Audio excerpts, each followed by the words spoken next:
I feel like Joshua Buatsi's career has just pretty much stood still, and I kind of blame him, because he turned pro when he was around 23, 5 years ago. He's 28 now, or 27 now, and he turned pro 5 years ago. The level of opposition that he's fighting isn't great.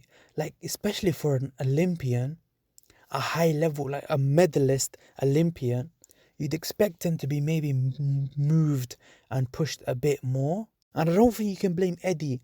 I think it's Buatsi, because whenever I watch an interview, or in the past, whenever I watched Joshua Buatsi's interviews and Eddie Hearn's interviews about Joshua Buatsi, Eddie Hearn's even said that Buatsi is very calculated. He doesn't like taking risks. So a few times now, about 3-4 times now, where Buatsi has had a fight booked or signed for a fight, and then Buatsi pulls out because of an injury. And fair enough, if an injury is serious, but when I'm watching Eddie Hearn's interviews after some of these injuries, and then Eddie Hearn said, obviously he's not going to say, oh, Buatsi, like, come on, man, be a man, just fight. He doesn't say that, but he almost kind of insinuates that. Like, he's saying, obviously I can't find the video now. This was like it was like a 30-second comment in a 40-minute video, so I can't be asked finding that. But I remember Eddie Hearn saying that Buatsi is very calculated. He likes having everything perfect. He doesn't want to take any risks. But he was saying as in like a good way, but I almost saw the negative in it, because this is the reason why I saw the negative. He's 28 now, or 27. This is where he's meant to be in his prime. Like, he's still at British level. I was expecting him to complete the British level three years ago, maybe even, or 2 years ago. And I know the pandemic has affected and started things, but his level of opposition has been very poor recently. And I know the Kalic one was better than what people initially thought, because he fought really well. And to be fair, Buatsi, like, the Liam Conway win was a really good win. Seeing what Liam Conway did in the tournament, he beat Liam Conway beat Andre Sterling, and Andre Sterling put valiant efforts against Craig Richards, who now just fought Bivol. So this just shows that Joshua Buatsi is a really good fighter, and I do rate him really highly. I like Buatsi, but sometimes you just, like, Canelo literally said it, and he made fantastic point. He said out of his 55 fights, he's had about 40 problems in those camps or in those fights. So coming into his 55 fights, in 40 of them fights, he's had a problem. Whether it's a knock, an injury, or a family issue, like one of his brothers got kidnapped, or he had a hand injury or leg injury, but Canelo still went in there and fought. Like, this is the thing. Like, if Buatsi did that, especially at that level, and obviously depending on the injury, of course, you can't be taking, like, if he was badly injured, then yeah, you can't be taking them injuries like lightly. But when I was watching the Eddie Hearn interviews, it didn't look like he was that severely injured. It just looked like he didn't want to take any risks. It sort of reminds me of Vidal Riley. Most of you are like, who the fuck is that guy? This guy. Now you might know him. KSI's trainer. He's turned pro about 3 years ago now, and he's only had 4 fights. He's turned pro around 3 years ago, and he's only had 4 fights. Why?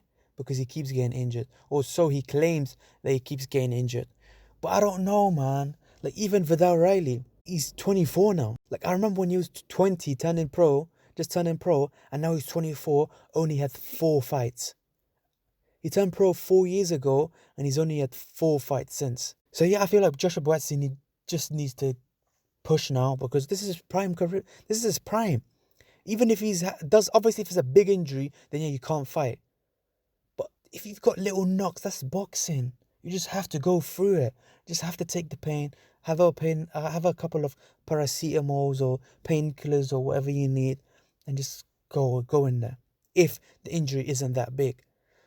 Like, time goes so fast. I remember when Buatsi was like 23 years old, just making his pro debut, and now he's 28, and he's still at British level. And the reason why I'm even saying this, because I rate Joshua Buatsi higher than Callum Johnson, Craig Richards. I think he'll still beat all of them. Him still being in, like, Craig Richards' level right now, talked about in Craig Richards, no disrespect to Craig Richards, but Craig Richards is a British level fighter. I know he put a valiant effort against Bivol, but that was Bivol out 15 months or 20 months, and Bivol, like, you didn't really know much about Richards, and Bivol pretty much won 10 out of the 12 rounds.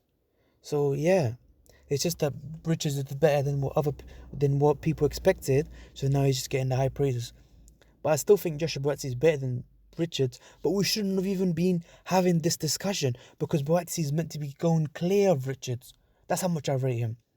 He's 28 now. Like, he's meant to be fighting for a world title. He's 28. Like, time just goes so fast. I don't know when he's turning 29, maybe next year or maybe even late this year, but time goes. Like, look at Canelo. He's 30 years old. Just think about it. Canelo is 2 years, only 2 years older than Joshua Buatsi. And Joshua Buatsi isn't them guys that, he turned pro late or he had started boxing late. He turned pro at 22, 23 years old. Joshua Buatsi turned pro around 23 years old. So it's not like he started late. It's just these little knocks and stuff have just held his career back. So yeah, comment down below what you lot think. I like Buatsi. I wanted to see him to do well. Yeah, man, because British boxing's been going on a downward curve, and I thought Buatsi was gonna be like one of the best fighters coming through. But now he's 28. How much further was even any further than what he was at this stage 2 years ago in terms of the opposition he was fighting? But now he's changed trainers. I don't really know much about. Obviously, I know Virgil Hunter's a big name and stuff, but he's had a losing record recently. So yeah, I don't really want to ramble on too much. Comment down below you lot's thoughts on this.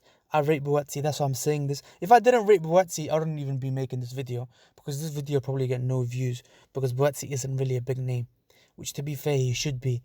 The talent he's got, he should have been a big name by now. So yeah, like, comment down below your lot's thoughts. Who you lot think is the best light heavyweight in British scene? This is the thing. Who do you think is the best light heavyweight in the British scene?